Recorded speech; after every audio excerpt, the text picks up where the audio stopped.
ሄሎ ኤቭሪዋን እንዴት ናችሁ?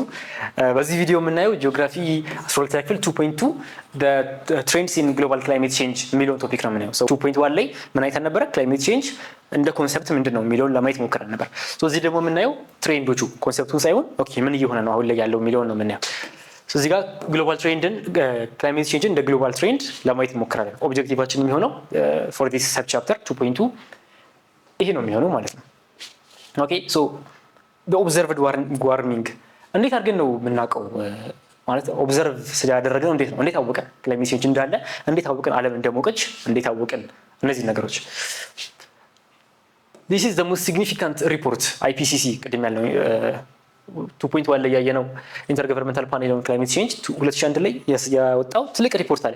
አሁንም ድረስ ብዙ ነገሮች ላይ ሳይት የሚደረግ ሪፖርት ነው።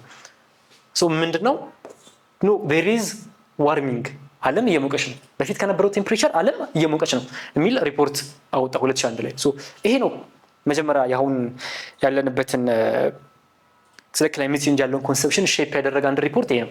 ትልቅ ሪፖርት ነው። you can find it ከፈለጋችሁ እውነትም ሰርች ብታደርጉ የምታገኙት ሪፖርት ነው። ሶ 2001 ላይ በፈረንጅ ማለት ነው ያወጣው ሪፖርት አለ። ሶ የመጀመሪያው ክላይሜት ቼንጅን አክሰፕት አድርገን አድሬስ ለማድረግ የጀመርንበት መነሻ ፖይንት ይሄኛው። ሶ ምን ይላል ይሄ ሪፖርት? 1990 ማለት 1990ዎቹ 10 ዓመታት were the warmest decade በጣም በዓለም ላይ በጣም ዋርመስት የነበረው ዲኬድ እሱ ነው። ከዛ በፊት የዚህን ያህል ሞቃት የሆነ 10 ዓመት አልነበረም ይላል ይሄ ሪፖርት። ከዛ በኋላ ግን የመጡት የሮች የመጡት ዲኬዶች የበለጠ ከዚህ በላይ ዋርም ነበሩ። ግን ሪፖርት 2001 ስለነበረ they can only talk about this was the latest decade they have ማለት ነው 1990። ስለዚህ ይሄ በጣም ሞቃት የነበረው ዲኬድ ነበር 1990s።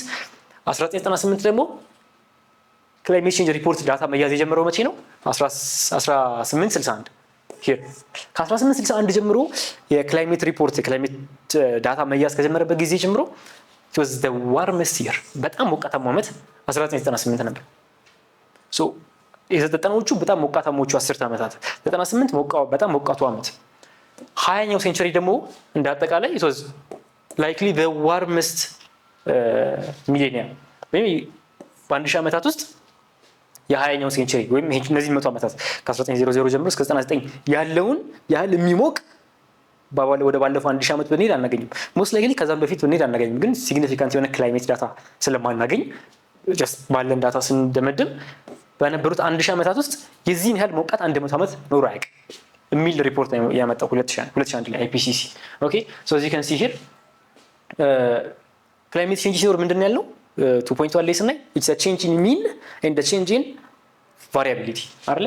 ስለዚህ increase in mean ለምሳሌ ይሄኛው ቴምፕሬቸር ነው ወይም probability of occurrence of temperature እንደምታዩት it's always increasing። ሚናችን እዚህ ጋር ነበር የነበረው። አሁን ግን we have another mean ከዚህ ዜሮ ነው ያለው መጀመሪያው 0 ዲግሪ ሴልሺየስ። እዚህ ጋር ደግሞ እየጨመረ ነው የምንሄደው። ሶ እዚህ ጋር ቀዝቃዛ ነው፣ እዚህ ጋር እየሞቀ ነው የሚሄደው አመቱ በሄደ ቁጥር ማለት ነው። ሶ the mean እዚህ ጋር ነበረ፣ አሁን ወደ ሞቅ ነው it's getting hotter now ሚል ኮንክሉዥን ላይ የደረስነው ማለት ነው። ሌሎቹም ይሄኛው በቫሪያንሱ ነው፣ ይሄኛው ደግሞ በሚንና በቫሪያንሱ አንድ ላይ ያልኩት። ኦኬ ሶ ሚንና ቫሪያንሱ ደግሞ you can see it's even more አደገኛ። ሶ የበለጠ እንዴት ሞቃት እየሆነ እንደመጣ ነው የምናየው። ኦኬ ሶ አሁን ኪ ትሬንዶችን ነው ለማየት የምንሞክረው። ሶ ይሄ ሪፖርት ምን አለ? 2001 ሪፖርት ማለት ነው the human influence is the biggest human influence እዚህ ላይ በጣም ትልቁ ክላይሜት ቼንጅ እንዲመጣ ያደረገ አንዱ ፋክተር ነው የሚል ሪፖርቱ ይሄንን ሐሳብ አመጣ። ከዛ በተለይ ባለፉት 50 ዓመታት በጣም ሞቃቱ የተፈጠሩት ሙቀቶች የተፈጠሩት ቼንጆች በሂውማን አክቲቪቲ የመጡ ናቸው። ኦኬ ሶ ይሄንን ከምን ጋር ልናገናኘው እንችላለን? ለምሳሌ ከኢንዱስትሪያል ሪቮሉሽን በኋላ በጣም አብዛኛው ነገር በማሽን መሰራት ጀመረ። የሰው ልጅ በራሱ በእጁ በጉልበቱ ይሰራቸው የነበሩ ነገሮች አሁን በማሽን መሰራት ሲጀምሩ፣ ማሽኑ ደግሞ በነዳጅ ሲሆን የሚሰራው በዛ ጊዜ ነበር። ከኢንዱስትሪያል ሪቮሉሽን ጀምሮ በማሽን ነው መሰራት የጀመሩት። እሱ አይ አንደርስታንድ የዛሬ 50 ዓመት አይደለም የጀመረው ኢንዱስትሪያል ሪቮሉሽን፣ ግን ሲግኒፊካንት ሆኖ የፔትሮሊየም ሰፕላይ በደንብ ጨምሮ እነዚህ ነገሮች ገፍተው የመጡት in the last 50 years at least ለሪፖርቱ ማለት ነው። ከዛ again the human influence would continue to change this pattern. ኦኬ እስካሁን ቀይሮታል። ኦኬ ግን ከዚህ በኋላም አሁን ባለማያያዝ እየቀጠለ ነው መመጣለን የሚል ነው የIPCC ሪፖርት። as you can see here ለምሳሌ habitat destruction የሚያመጣቸው ፋክተሮች በኋላ በዲቴል እናያለን። ግን የሚያመጣቸው ኢፌክቶች ፔስቲሳይድ ላይ ማለትም መሬት ላይ ሲዘራ የማዳበሪያ ማለት ነው ወይም ማዳበሪያ ሲሆን የእንስሳት ነው ተዋሳትን ወይም የሚረጩ እርሻ ላይ የሚረጩ ነገሮች እነሱን ነገሮች ከነሱ ጋር በተያያዘ ፎሲል ፊውል ፔስቲሳይድ እነዚህ ነገሮች ኮዝ የሚያደርጉ ነገሮች ናቸው። ክላይሜት ቼንጅን እንዲመጣ የሚያደርጉ ነገሮች። ከዛ ኢፌክቱ ምንድነው? ሃቢታት ዲስትራክሽን፣ አኒማልስ ኤንድ ፕላንትስ ይሞታሉ። እንደዚህ አይነት ነገሮች በኋላ በዲቴል እንመጣበታለን። ይሄን ሁሉ የፈጠረው ግን ማንም ሰው መጥቶ ነዳጅን ሲያወጣ ወይም የድንጋይ ከሰልን ሲያወጣ ፎሲል ፊውል የድንጋይ ከሰል ወይ ኮል የምንለው ማለት ነው። የድንጋይ ከሰልን ሲያወጣ ሌላ ሰው አይደለም፣ ሰው ነው አይደለም፣ ሌላ አካል አይደለም፣ ሰው ነው ያወጣው። ስለዚህ ፔስቲሳይድ አሁንም የፔስቶችን ወይም አረሞችን ማጥፊያ ኬሚካሎችን የሚጠቀም አሁንም ሰው ነው። ኢንዱስትሪያል ዌስት አገን ሌላ አካል ኢንዱስትሪ ያለው የለም፣ ሰው ነው። እነዚህ ናቸው ፋክተሮች፣ ዋና ፋክተሮች ለክላይሜት ቼንጅ እና ሰውን ያመጣቸው። እስካሁን አምጥተናቸዋል፣ ከዚህ በኋላም እንቀጥላለን እያመጣን የሚል ሪፖርት was very አስደንጋጭ ነበር። በሰዓቱ ኖረን ባናየውም አስደንጋጭ ነበር። ማለት አንደርስታንድ ማድረግ ባንችልም በዛ ሰዓት ግን ትልቅ የነበረ ነበር። ትልቅ ሀሳብ ትልቅ ዲስከሽን የፈጠረ ነው። ኦኬ ሶ the average global surface temperature በአንድ ሴንቸሪ 0.8 ዲግሪ ሴልሺየስ in the past 3 decades ደግሞ 0.6 ምን ማለት ነው? ባለፉት 100 ዓመታት in the past century በ100 ዓመት 0.8 ነው የጨመረው። በ100 0.8 ነው የጨመረው ዲግሪ ሴልሺየስ። በአንዱ ስንት እንደሚጨምር ማስላት ትችላላችሁ። እዚህ ጋር ግን በ3 ዴኬድ ብቻ ወይም በ30 ዓመት ማለት ነው በ30 ዓመት 0.6 ጨመረ። ምን እያለ ነው? ከዚህ በፊት በነበሩት 70 ዓመታት leading to the current time ማለት ነው በነበሩት 70 ዓመታት 0.2 ብቻ ነበር የጨመረው። አሁን ግን በ30 ዓመት ውስጥ ብቻ ወይም በ3 ዴኬድ 0.6 ዲግሪ ሴልሺየስ የዓለም ሙቀት ጨመረ። አሁን 0.8 0.6 1 ዲግሪ ሴልሺየስ ምናምን ስንል ብዙ ላይሆን ይችላል፣ ብዙ ላይመስል ይችላል። ግን it has really significant, it has a very real significant impact on the climate of the world ማለት ነው። አንድ ዲግሪ ሴልሺየስ በጣም ዝቅተኛ አይደለም። it is a significant amount of temperature. just አንድ መሆኑን አታስቡ፣ significant so የአይፒሲሲ ፕሮጀክሽን ደግሞ as you can see on this map በዚህ አያይዛችን ከቀጠልን በ2100 ማለትም በ2100 የዛሬ 70 ምናምን ዓመት በኋላ ማለት ነው ከ1.4 እስከ 5.8 ዲግሪ ሴልሺየስ ሊጨምር ይችላል የዓለም ሙቀት ነው። ምን ማለት ነው? ከ1.4 እስከ 5.8 ዲግሪ ሴልሺየስ መጨመር ምን ማለት ነው? እና ስኬሉስ እንዴት ነው ማለት ስንት ነው የሚጨምረው? 5 ነው የሚጨምረው ወይስ 1 ነው የሚጨምረው? ኦኬ እንደምታዩት A1 A2 A1 B ብሎ ከፋፍሎታል።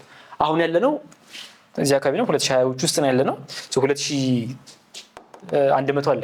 2100 ሲደርስ እዚህ ጋር ስንደርስ እዚህኛው ታይም ፔሪየድ ላይ ስንደርስ እያልን ያለነው እዚህኛው ታይም ላይ ስንደርስ ከ1.4 እስከ 5.8 ባለው ይጨምራል። አሁን ባለው አያያዛችን ከቀጠለ ኦኬ ምንድነው አሁን ያለው አያያዛችን? this one right here አሁን ያለነው ቴምፕሬቸር አጨማመር ቀስ ይያል ማለት አድሬስ አድርገነው ቴምፕሬቸሩ በጣም እንዳይጨምር የሆኑ ውሳኔዎችን እየወሰነን ምን ሄድ ከሆነ ቴምፕሬቸራችን አሁን ካለው አሁን እዚህ ጋር ነው ያለው ሶ እንደዚህ ማለት ነው የተወሰነ ራይዝ ያደርጋል። this is 1.4 ያለው ይሄ ነው። በ1.4 ዲግሪ ሴልሺየስ ሊጨምር ይችላል ወይም 1.4 ማለት ጥቂት ነች። ኦኬ the difference ግን ይሄንን ነገር አድሬስ የማናደርገው ከሆነ ወደ A2 ኢምፓክት የሚመጣ ከሆነ በጣም ከፍተኛ የሆነ ቼንጅ ይኖራል። አሁን ባለና አያያዝ ከቀጠልን ኢምፓክቱ ማለት አሁን እንዳለው መልቲፕላይ ያደረገ መሄድ ከሆነ እስከ 5.8 ዲግሪ ሴልሺየስ ካልሆነ አድሬስ የምናደርገው ከሆነ እስከ 1.4 ዲግሪ ሴልሺየስ ጭማሪ ልናገኝ እንችላለን። እነዚህ የምታዩቸው ማለት ነው። ሶ ዲፔንዲንግ ኦን ዘ ሰርከምስታንስ ወይም እንዳለው ሴናሪዮ የተወሰነ ጥረት የምናደርግ ከሆነ እንደዚህ በደንብ ጥረት የምናደርግ ከሆነ የተወሰነ ለውጥ ጥረት የማናደርግ ከሆነ ግን ከፍተኛ የሆነ ለውጥ። ሶ እንደዚህ የሚያሳየን ሴናሪዮቹ ነው። ኦኬ the different lines show the different scenarios depending on our effect. A2 ምን ልክ ሆነ it is the worst ማለት ነው። የዛሬ 70 ዓመት 5.8 ዲግሪ ሴልሺየስ ጨመረ ማለት ማሰብ ትችላላችሁ ወይ ደግሞ ማሰብ አትችሉም። ሁለት አንዱ ነው። ሶ በጣም ከፍተኛ የሆነ ለውጥ ነው የሚሆነው። ሶ the broader impact ምንድነው የሚፈጥረው? ዋርሚንግ አሁን ስለ ግሎባል ዋርሚንግ ነው እያወራን ያለነው አይደል? ስለ ሙቀት ነው ስናወራ የነበረው። 1.4 5.8 that's the temperature አሁን ካለንበት 5.8 ይጨምራል። so that is warming and it affects us more than the temperature. just temperature ጨመረ ሞቀን alright አይደለም። there are ከዚህ ጋር የሚመጡ ተያይዘው የሚመጡ significant የሆኑ ቼንጆች አሉ። እሱ ነው ክላይሜት ቼንጅ የምንለው እሱ ነው። ቴምፕሬቸሩ ቼንጁ ብቻውን ግሎባል ዋርሚንግ ነው። ኦልራይት ይሄ ኢፌክት ሲ ሌቭል ላይ፣ ስኖ ከቨር ላይ፣ አይስ ሺት፣ ሬንፎል ፓተርን፣ ወተርሼድ ኢኮሲስተም ላይ ፋክተር አለው ወይም ኢምፓክት አለው። የተወሰኑትን እኔ ይሄ ቴምፕሬቸር ለውጥ ከ1.4 እስከ 5.8 ጨምራ ይጨምራል የተባለው እስካሁንም ደግሞ የጨምረው ምንድነው ያለው ኢምፓክት የሚለውን ኔክስት ስላይድስ ማየት እንጀምር። በብሮደር ኢምፓክት ይሄኛው አይስ ነው። አይስ ላይ የአይስ ይዞታ የነበረው ማለት ነው። በፊት ላይ in the 1980s ይሄ ነበረ የአይስ ኮንሰንትሬሽን 1978 ወይ 1980s። ይሄኛው ደግሞ 2010 2010 በማለት ዘመን ያለፈው ወደ 30 ዓመት አካባቢ 31 ዓመት።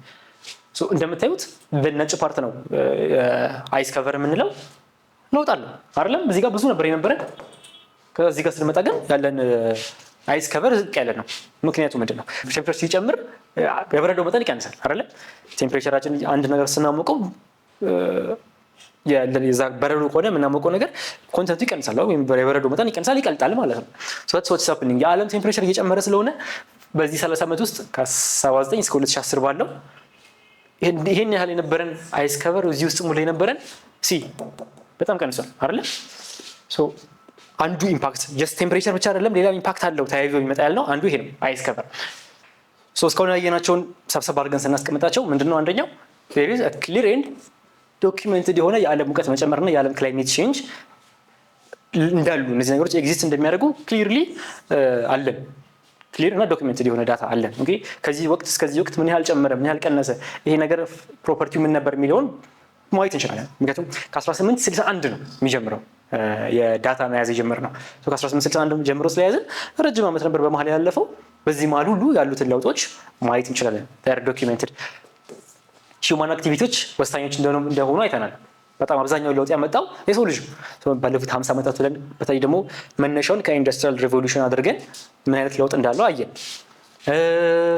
ከዛ ደግሞ እንዴት ትሬንዱ በዚህ እንደማያልቅና እንደሚቀጥል እስከ 2100 ባለው እስከ 70 ምናምን ዓመት አዛይ ስፒክ ማለት ነው እስከ 5.8 አት ቤስት ደግሞ በጣም በቃ ከጎበዝን እስከ 1.4 ዲግሪ ሴልሺየስ ድረስ የሙቀት ጭማሪ እንደሚኖር አየን። ከዛ በቀጥል ደግሞ ኢምፓክቶቹ በጣም ዳይቨርስ እንደሆኑ በተለይ አይስ ሌቭል ላይ ቅድም ያየነው ምሳሌ ማለት ነው አይስ ሌቭል ላይ የነበረን አሁን ያለን ወደፊትም ደግሞ የሚኖረን አይስ ሌቭል እንደሚለያይ ወደፊትም ቀጥለን እናየዋለን። ይሄን አይተናል። ቀጣይ ላይ የምንገናኘው 2.3 ናቹራል ኤንድ ሂውማን ኢንዲዩስድ ክላይሜት ቼንጅ ሰው ነው ትልቁ ፋክተር ብለናል እዚህኛው ላይ 2.2 ላይ። ቀጥሎ ሰው ነው ግን ሂውማንስ እና ደግሞ በዲቴል ምን ምንድን ናቸው የሚለውን የምናይ ይሆናል። 2.3 ላይ የምንገናኝ ይሆናል። Take care.